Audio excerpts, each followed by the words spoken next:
Welcome to our Career Services series on human resources, from degree to career goals. My name is Bonnie, and I'm a career advisor here at Southern New Hampshire University. We're happy to have you. In this section of our series, we'll focus on career strategies and also hear from HR professionals on how they entered into the world of HR and tips they offer. Your experience here at Southern New Hampshire University is important to us. It's our policy and practice to create an inclusive and accessible learning environment. If there are aspects of instruction or course design that present barriers to accessibility, please notify the Online Accessibility Center as soon as possible. You can reach them at 866-305-9430 or email them at oac@snhu.edu. A common question we hear is, how do I gain experience in the HR field? To answer that, let's listen to the following interview with an HR professional and leadership instructor and consultant, Heather Carnes. Thank you for joining us today. My name is Bonnie Ward, and I am a career advisor supporting Southern New Hampshire students and alumni. And I'm extremely excited and grateful to introduce Heather Carnes. Heather is the owner of Envision HR, a human resources consulting firm that she started. And with her servant leadership style, Heather is a trusted advisor to those C-suite executives and HR teams that are really looking to develop their programs and drive small business success. So she brings 15 years of experience plus to the consulting field. She has advanced certifications in SHRM and HRCI, and she's also one of our own online adjunct faculty members for our graduate LOL program here, and also HRM. I know that you do that in a couple other online universities, so fabulous. Thank you for that and helping our students. I know you also do some pro bono work. You're serve on a board of directors for a nonprofit supporting our military folks. So thank you so much for your service. And I know that you're also a military spouse. We talked about that and how those opportunities to work in diverse environments and how traveling really gave you the opportunity to also start new jobs and learn new skill sets. So Heather's known for building strong, high-performing teams. She's got a passion for that small business talent management, and she's known as an expert for employee engagement, workforce planning, and talent development. So welcome, Heather. Thank you so much. We're excited to have you here today and have you share your recommendations and insights of how students can break into that field of HR. So what we hear so often is, I don't have any direct experience in HR and the job posting is looking for it. How do I break in? So I'm going to turn the floor over to you because I know you've got some valuable things to share with our students. Well, thank you for that warm introduction, Bonnie. And it's a pleasure to be here and share, my point of view. And you and I had talked about, that common question where students are saying, I have no experience in HR. I want to transition from retail or call center into an HR generalist role or recruiting role. How do I do that? I have the education, I don't have the experience. And I really recommend to students when they contact me that there's basically 4 things that I recommend. And the first is to focus on your transferable skills and use the SHRM competency model to articulate the skills and knowledge that you've had, whether that's in retail operations or call center, to the SHRM competency model. Even though you don't have relevant HR experience and HR title, you've probably performed some related HR tasks. And I'll give you an example. One of my former students wanted to go into federal HR. She had never held an HR job and was finding it kind of difficult to even get an interview or get past the applicant tracking system for most jobs, and the federal one is even more complex. So, working with her, she was an operations retail leader for Coach Persons, right? So what was interesting about that? I said, did you ever do hiring there? She says, yes. Of course. She says, yes. I said, did you ever have to do performance management? She says, yes. I said, let's reshape how you're putting that on your resume. Absolutely. And pointing that to the HR expertise competency on the SHRM competency model, relationship management on the competency model, and articulating that in key words related to HR. Also quantifying that as an accomplishment on her resume. So it's a resume revamp. It's branding yourself as well. Absolutely. Thank you for that. That branding. Okay. Yes. It's a branding piece. And Perfect. let's look at the statistics here. For every one job opening, there's 250 candidates already on that application. And today, recruiters have 6 seconds to look at your application. So you need to rebrand yourself. So it starts with a look at transferable skills, articulating them with keywords, and then really articulating the accomplishments on your resume. So that's the first thing. The second thing is refreshing your brand, your personal brand, and getting LinkedIn savvy. Right? So what does that mean? I mean, it's an imperative today to be on LinkedIn. You have to then sell yourself and your brand, much like we do in HR, have an employer brand. You yourself have to have a personal brand, and branding yourself as an HR professional. If you want an HR job, you have to brand yourself as an HR professional. And that includes your profile, joining HR related LinkedIn groups, and then posting content. If you have a degree or getting a degree from in OL and you've attended my class in talent development and workforce planning, start posting some content on LinkedIn. Start commenting on other groups, like SHRM group, ATD. You could join HR.com. There are even LinkedIn to leaders.com. When you get on there, you get noticed. Then you also learn more as you engage in different topics and ideas. So that's another important thing. And you're also helping others to learn too, because you're introducing them to new sites and groups and comments and blogs and postings and whatever that are coming up with the articles. Yeah. And the one thing I do with my students is when they reach out to me, I'll just invite them to groups that I'm in. They say, I don't know where the groups are. I'll invite them into my groups, and it gets them exposure. And there is a sourcing aspect of recruitment. There's recruitment and then there's sourcing. There are 31% of jobs are filled with passive candidates. That means a recruiter is on LinkedIn looking for high potential talent. Now I'll give you an example. I recently had a student call me and say, I cannot believe it. An Amazon recruiter reached out to me. I never applied to the job. And that's because she worked on rebranding her LinkedIn. She got engaged in groups. She started posting content. She started liking things much on social media, and the recruiter saw that activity, was interested in her, and reached out to her. She did not apply to the job. That's what you want a brand to do.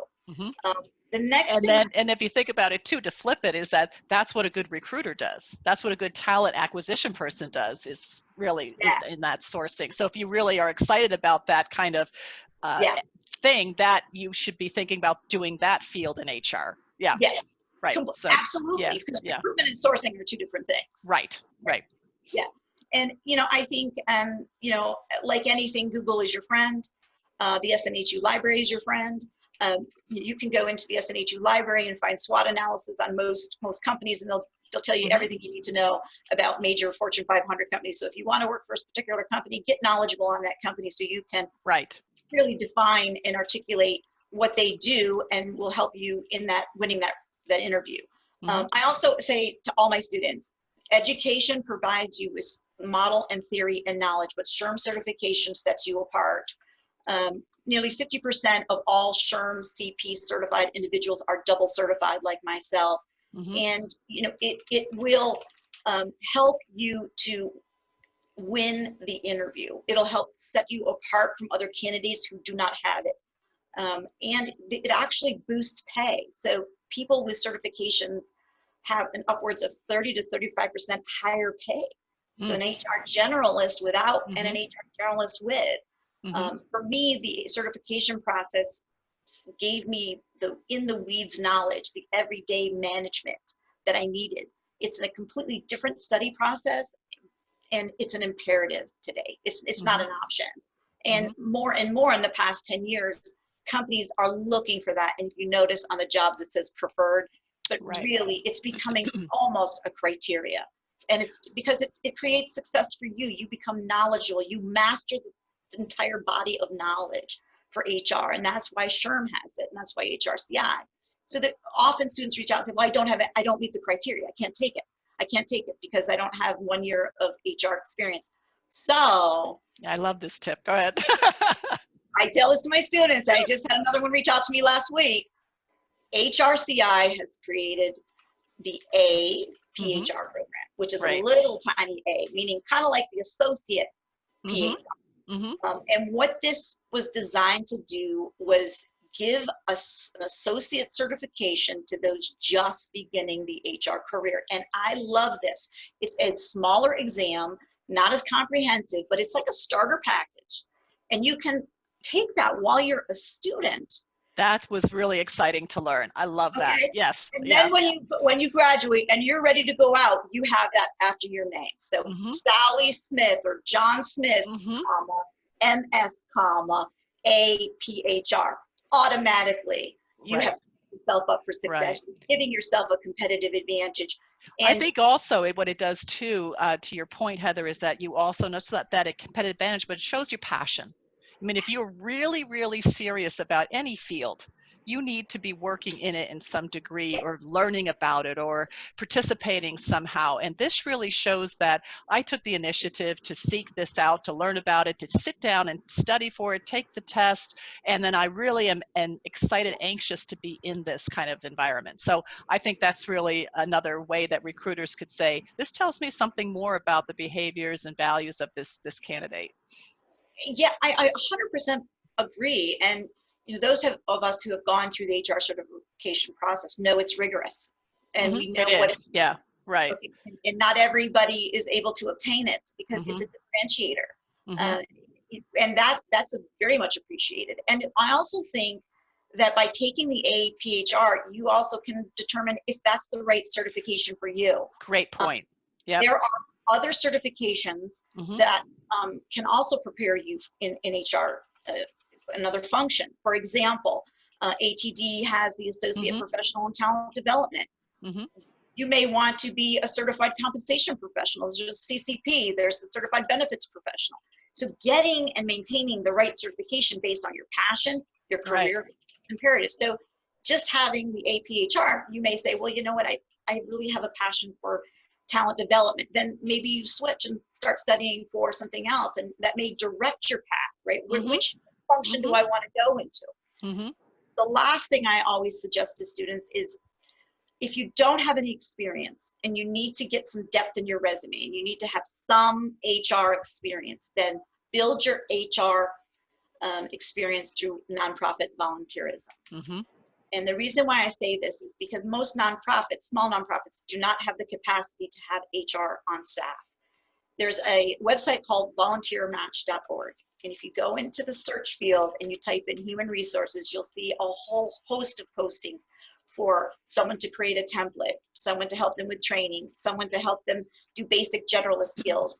So if you have the knowledge from education, they'd be more than happy to have you share, right? And then you can they give you a title. It's pro bono, it's unpaid. They have ones that are virtual, they have ones that are in towns and cities. And that way you can pick a nonprofit that you're passionate about, whether it's water, animals, okay, it doesn't matter, but you can go on there and just put in human resources. You'll see it. They need leaders, HR leaders. They're just looking for somebody to help them who has the knowledge. Then you can utilize that, put that on your resume. And I also say 20% of recruiters consider volunteerism on your application as real work experience. So that also is something that can build your LinkedIn profile and show that you give back. Corporate social responsibility is an great point. Imperative. So you're showing that you are utilizing your knowledge and giving back to the community that you are passionate about. And lastly, so going over these 4 points, one is focus on your transferable skills using the SHRM competency model and articulate your value and make sure you quantify those accomplishments on your resume. Refresh your personal brand on LinkedIn and become very LinkedIn savvy. Prepare and the SHRM certification process, and consider the associate PHR, and then build your work experience if you don't have any through volunteerism. I really think for a competitive advantage across your entire career, from your entrance point into HR to your VP of HR or your Chief Human Resource Officer, you have to be a continuous learner. Perfect. Yep. I'm learning every month. Yes. We all learned during COVID, okay? Mhm. And even the most recent Supreme Court ruling about gender identity, Mhm. included in Title VII now since June. We have to be consistent, ongoing learners throughout the entire career. You have to have a sound backing in accounting and finance. You have to know business. You definitely have to understand industrial organizational psychology, employee relations, and how that works. You have to be very knowledgeable in the methodologies and practices of performance management, and also training. And how do you motivate people? How do you keep Mhm. people alive at work? The HR is not compliance. That's a segment of it. HR Right. is about moving the ball forward. Focusing on how HR aligns to the strategic plan and engaging talent and Mhm. getting them excited about work, bringing them their best selves to work. Mhm. So, as you look to this career, find your passion. Mhm. And those are my 4 points. And I really hope that, students find much success from this video. Yes, Deb. I'm sorry that Heather, this has been absolutely phenomenal because it's so hard to put it into like a little bit of time, and you did that so well Well, because thank you. the students are like, well, I am passionate about this, but now how do I move forward? And you gave them some really great tips. And I also want to just drive them to our HR site on career site because we have some LinkedIn guides. You mentioned becoming an expert in that field, and it's just like, well, where do I start or whatever else. So we do have some guides in there to help you on that one. But I think it's really exciting about the fact that so many times there's things that the students do in their day or in their work or in their part-time work or in their hobbies, that actually, or in their families that have actually demonstrated some of the competencies that you had mentioned in this. So thank you for letting us think a little bit more outside the box. And so for creative ideas, and Heather, it's been wonderful to spend this time with you. So thanks so much for everything. Thank you so much, Bonnie. It's been All a right. pleasure. Terrific. Thank you. Have a great day. You too. Bye-bye. Great. Bye. Your strategy for launching your HR career will involve doing some fast and slow thinking through a multi-pronged approach. Following, 5 different HR professionals have shared their journey and story, along with their tips and advice for entering and moving along the HR pathway. Our first HR professional has been an online faculty professor for 10 years and in HR for over 20 years. Her journey has placed her in a variety of roles from an HR business partner to director in organizations ranging from Fortune 500 companies to a small nonprofit company, and then moving to HR consulting and teaching at the university level. She first obtained her BA degree in business and then went on to achieve her MBA. Here's a few tips she imparted. Having an HR degree gives you a leg up, but it's not enough. Couple your degree with work or volunteer related experience. So then when you prepare your resume, translate that experience to the language of HR skills and requirements. Also, don't forget to expand on your coursework, as these are transferable knowledge skills. HR certificates do set you apart. Stay current and open to continuing education and networking. Once you are in the field, you're not done, and you have to keep learning as things are always evolving and changing. Meet with other HR folks. So much is gained with being able to call up another HR professional and talk about ways to handle a problem. Attend conferences, join local HR associations, or your local SHRM chapter. Understanding the business acumen and the numbers is so important if you want to be a partner and earn a seat at the table. You may have to start as an HR assistant, benefits or compensation assistant to get in the door, but it will also help you to know what you like in HR and what you don't like in HR. In closing, find your groove within HR, and once you find your fit, you will love your career. Our next HR professional is a recent MBA graduate of SNU and currently a recent VP of HR with an aviations company. Her first piece of advice is when you apply for a position, check your spam folder. As her resume went through the hiring company's applicant tracking system, they emailed her through the ATS. However, it went into her spam folder, so she never knew the company had responded. She started in the construction business as a job laborer and then as a foreman. There was an operational need and she knew how to run payroll as she had the knowledge of QuickBooks. She then became the backup for the office manager and then the office manager. She kept her bosses aware of her desire to be in HR, and then she moved into an HR administrative role and progressed to an HR manager role. When the recession hit, she did her market research and found that Houston, Texas was a thriving geographical area, and she relocated to obtain a job as a support specialist in HR operations. Her words of advice are, find your footing in an organization or industry you're passionate about. Learn your style. Are you direct and to the point? Can you have tough conversations? You may have to start from the ground up wherever you go and whenever you change companies. If you have a summer off, find an internship. Right now, companies have to move their paper records to digital data. This may mean being a data entry person in HR for project work just to get started. Get your degree and set up a LinkedIn account. People will then be looking for you. Employers are looking for what you studied, soft skills, and what you bring to the table so they can create a pathway for you. Become knowledgeable in HRIS platforms such as ADP and Bamboo. Know your key labor and compliance laws as a true HR manager lives in this world. Don't put no in your vocabulary. Be willing and ready to learn and go outside your comfort zone. Learning hands-on is critical. You need to work hard and put in the work so a company is willing to invest in you. And finally, with 15 years experience, she is still learning as she goes. Our next HR professional is a senior talent acquisition consultant for a worldwide billion-dollar Fortune 500 firm. Her bachelor's degree was in criminal science with a minor in psychology. She took a number of counseling courses in that degree that helped a lot with employee relations. To start, she did an internship with the New York State Attorney General's office as a consumer fraud mitigator and conducted background checks. And for 2 summers, she worked in an HR department at a health lab as a clerk and doing day one onboarding. She then took on an administrative role within an industry that had the same basic elements she was used to. To learn all the facets of HR and get credentials, she completed an HR certification program. She then went to a small company as an HR lead. She points out that small companies are more likely to give new people a chance to get practical experience. The key for appropriate risk-free learning on the job is to make sure you have support in place for success, such as an employment law firm on retainer. Some recommendations she shared were look to join local associations that are in your industry and in your state.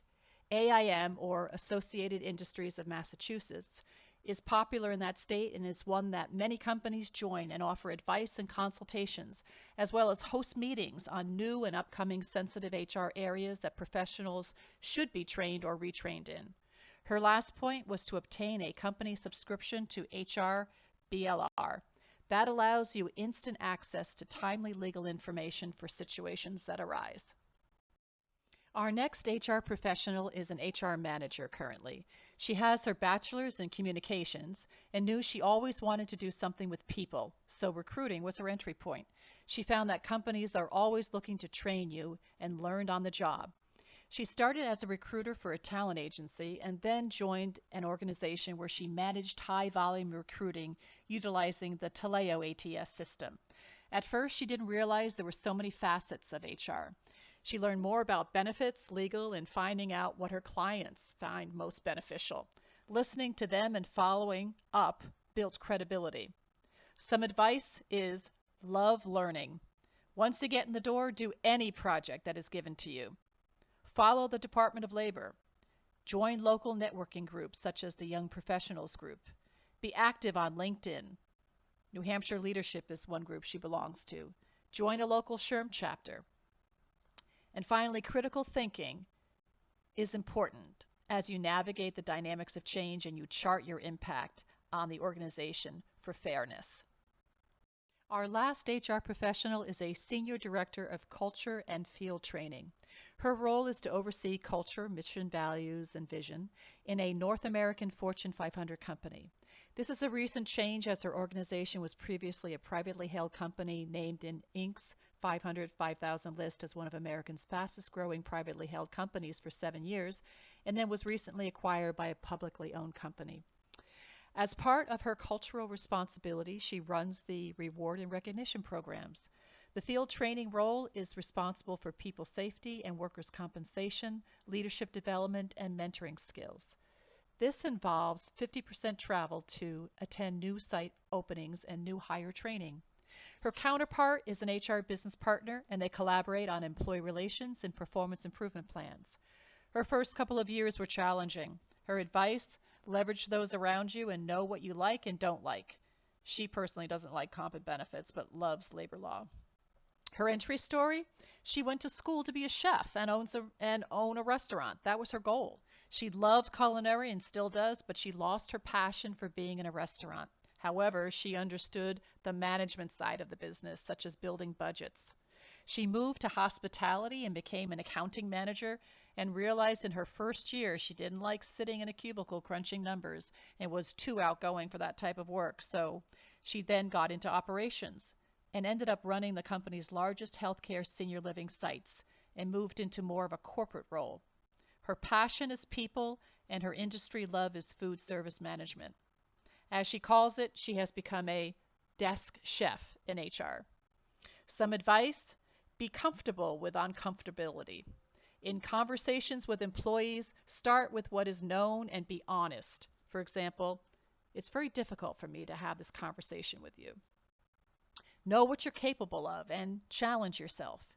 Continue to learn and gain skills. Volunteer and ask for projects that will make you uncomfortable so you will learn. Be transparent with each other. Do your job and work hard to do it well. Recommending reading is her last tip. Fierce Conversations: Achieving Success at Work and in Life by Susan Scott.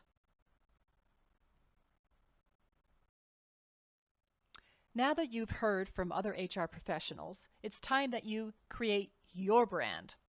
Almost all of the students, alumni, and friends I know have a tough time bragging about themselves, but this conversation is crucial. Craft that image so you can promote what makes you come alive at work.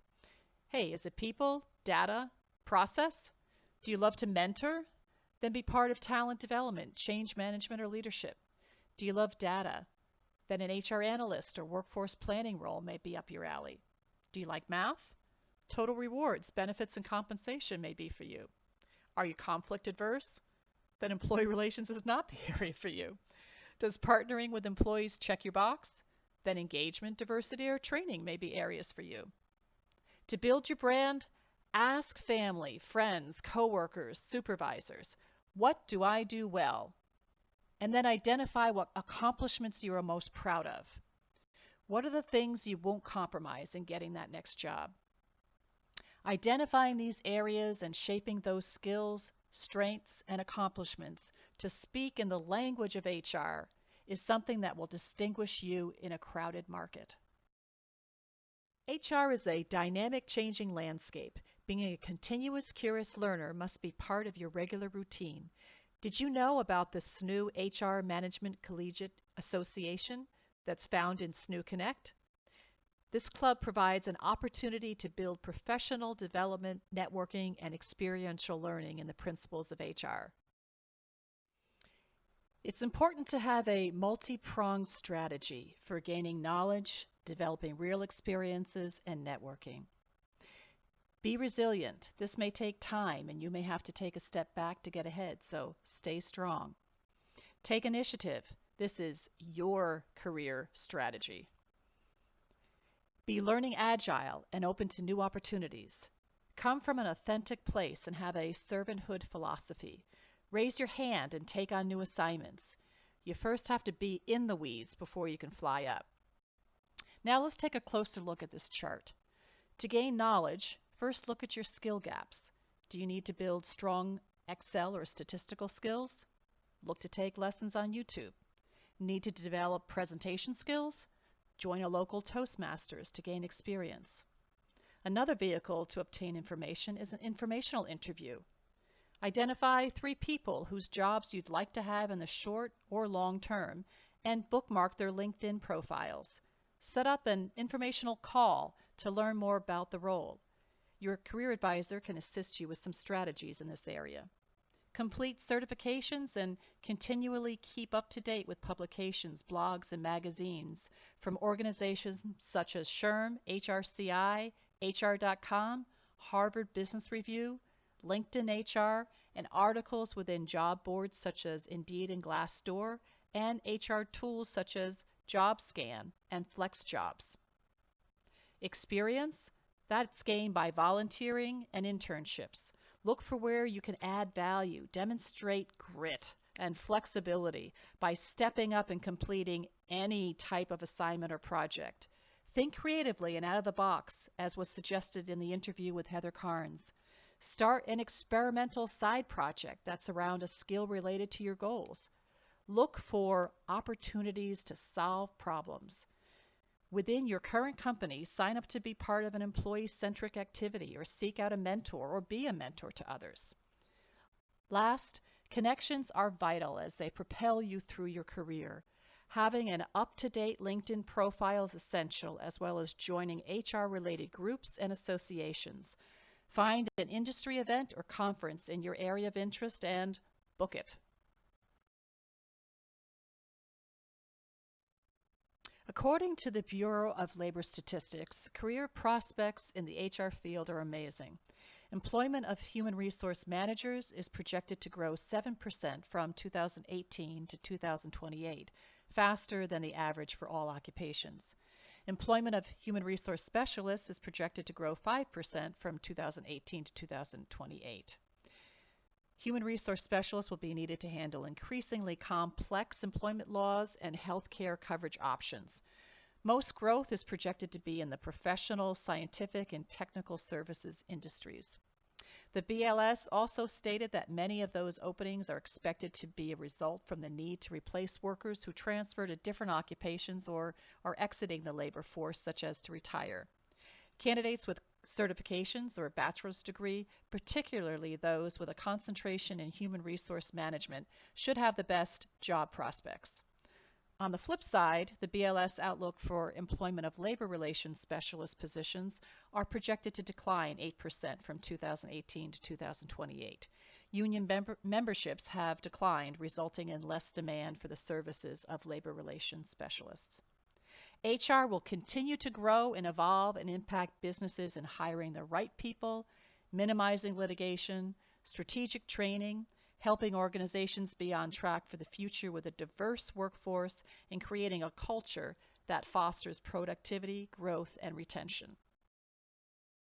We hope you feel inspired to go out and do something great. Thank you for spending time with us today. Know that your career team is here and happy to assist with any questions or support you may need.